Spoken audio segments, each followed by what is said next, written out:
মোর বরের আর মোর মুখখানত এত কেক ভাবে লাগিছে। হ্যালো এভরিওয়ান, মুই রবিনা।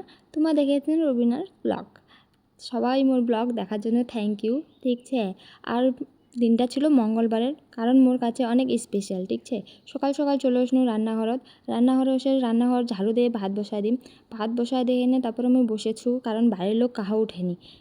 আর কি রান্ধিম সেটাই মুই চিন্তা করবা দিচ্ছু, কারণ মুই বুঝে পাও নাতে কি রান্ধিম, বাড়িত কাহা উঠেনি। তারপর ভাবনু যে বাড়ির তো সজিছে, তো সজি রান্না করা জায়গায় সজিলা পুরা ধরছে হাত লাত। তারপরে মুই হচ্ছে আস্তে আস্তে ছিলবা দিচ্ছু সজিলা। রান্না কমপ্লিট করে দে বরের টিফিন সাজাই দিয়ে হেনে চলে গেছু ব্রাশ করবা। ব্রাশ করে মুখ ধুয়ে চলে এসেছু আমার রুমত সে এনে মুখ টুক সব কিছু মুছিয়ে এনে চা খায় এনে বাসন লিগলা এনে চুয়া পারত, তারপরে সব কিছু জল দিয়ে এনে মানজিলিনু। কারণ মোর শাশুড়ও যাসা ডিউটি, মোক একলাই সব কিছু করবা হয়েছে। সব কিছু একলাই করতে করতে তারপরে অনেক দেরি হয়ে যাচ্ছে। আর একটা বাড়ির কত কাজ যাই বেহা করছে তাহে বুঝাবা। তারপর কি আর সব কিছু ভাড়া টাড়া মানজি হেনে ভাড়া সব কিছু ভালো করে রাখাই। তারপরে মোর শ্বশুর লইছিল মাছ, আর মাছলা অনেক ছোট ছোট ছিল। ভাগ করতে করতে অনেক টাইম হয়ে গিয়ে যা।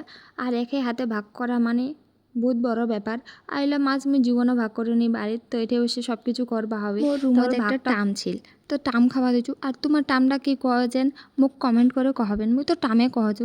আর দিনটা ছিল মঙ্গলবার, কারণ মোর হচ্ছে স্পেশাল দিন 28শে জুলাই। মোর ওই দিন বার্থডে ছিল।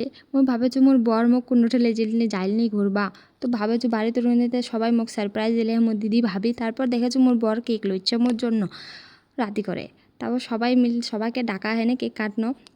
ঠিক আছে, বাই বাই, দেখা হবে নেক্সট ব্লগত। Bye bye.